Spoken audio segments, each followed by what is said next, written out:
हम बतला चुके हैं कि शुरू में छोटे छोटे समुद्री जानवर और पानी में होने वाले पौधे दुनिया की जानदार चीज़ों में थे। वे सिर्फ पानी में ही रह सकते थे और अगर किसी वजह से बाहर निकल आते और उन्हें पानी न मिलता तो ज़रूर मर जाते होंगे। जैसे आज भी मछलियाँ सूखे में आ जाने से मर जाती हैं। लेकिन उस ज़माने में आजकल से कहीं ज़्यादा समुद्र और दलदल रहे होंगे।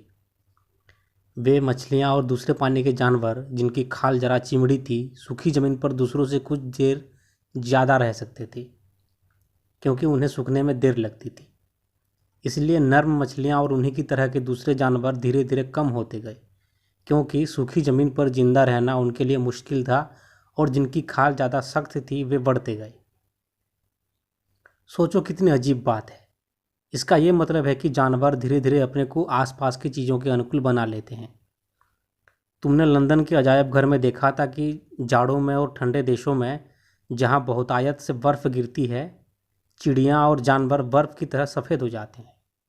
गर्म देशों में जहाँ हरियाली और दरख्त बहुत होते हैं, वे हरे या किसी दूसरे चमकदार रंग के हो जाते हैं। इसका ये मतलब है कि वे अपने को उसी तरह का बना लेते हैं जैसे उनके आसपास की चीज़ें हों। उनका रंग इसलिए बदल जाता है कि वे अपने को दुश्मनों से बचा सकें, क्योंकि अगर उनका रंग आसपास की चीज़ों से मिल जाए तो वे आसानी से दिखाई ना देंगे।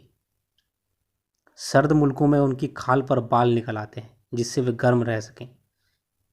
इसलिए चीते का रंग पीला और धारीदार होता है, उस धूप की तरह जो दरख्तों से होकर जंगल में आती है। वो घने जंगल में मुश्किल से दिखाई देता है। इस अजीब बात का जानना बहुत ज़रूरी है। जानवर अपने रंग ढंग को आसपास की चीज़ों से मिला देते हैं।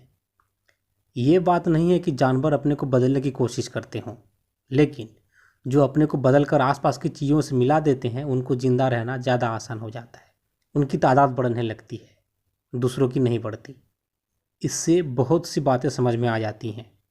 इससे ये मालूम हो जाता है कि नीचे दर्जे के जानवर धीरे धीरे ऊंचे दर्जों में पहुंचते हैं और मुमकिन है कि लाखों बरसों के बाद आदमी हो जाते हैं।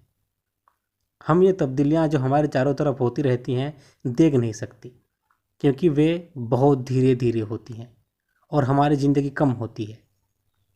लेकिन प्रकृति अपना काम करती रहती है और चीज़ों को बदलती और सुधारती रहती है। वो ना तो कभी रुकती है और ना कभी आराम करती है। तुम्हें याद है कि दुनिया धीरे धीरे ठंडी हो रही थी और इसका पानी सूखता जा रहा था। जब ये ज़्यादा ठंडी हो गई तो जलवायु बदल गई और उसके साथ ही बहुत सी बातें बदल गई। ज्यों ज्यों दुनिया बदलती गई, जानवर भी बदलते गए और नई किस्म के जानवर पैदा होते गए।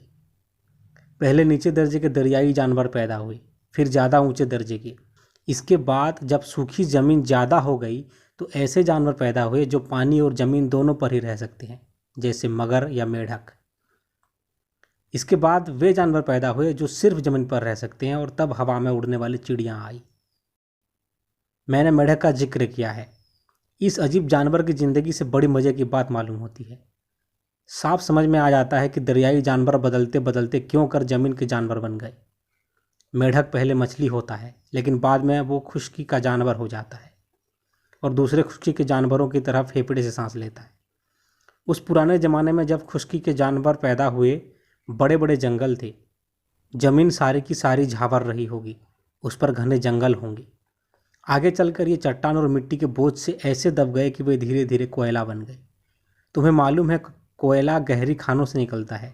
ये खाने असल में पुराने ज़माने के जंगल हैं। शुरू शुरू में ज़मीन के जानवरों में बड़े बड़े सांप, छिपकलियाँ और घड़ियाल थे। इनमें से कुछ 100 फीट लंबे थे। 100 फीट लंबे सांप या छिपकली का ज़रा ध्यान तो करो। तुम्हें याद होगा कि तुमने इन जानवरों की हड्डियां लंदन के अजायब घर में देखी थी। इसके बाद वे जानवर पैदा हुए जो कुछ कुछ हाल के जानवरों से मिलते थे। वे अपने बच्चों को दूध पिलाते थे। पहले वे भी आजकल के जानवरों से बहुत बड़े होते थे। जो जानवर आदमी से बहुत मिलता जुलता है वो बंदर या बनमानुस है। इससे लोग ख्याल करते हैं कि आदमी बनमानुस की नस्ल है। इसका ये मतलब है कि जैसे और जानवरों ने अपने को आसपास की चीज़ों के अनुकूल बना लिया है और तरक्की करते गए, इसी तरह आदमी भी पहले एक ऊंची किस्म का बनमानुस था। ये सच है कि यह तरक्की करता गया, या यूँ कहो कि प्रकृति उसे सुधारती रही, पर आज उसके घमंड का ठिकाना नहीं। ये ख्याल करता है कि और जानवरों से उसका मुकाबला ही क्या। लेकिन हमें याद रखना चाहिए कि हम बंदरों और बनमानुसों के भाई बंद हैं और आज भी शायद हम में से बहुतों का स्वभाव बंदरों ही जैसा है।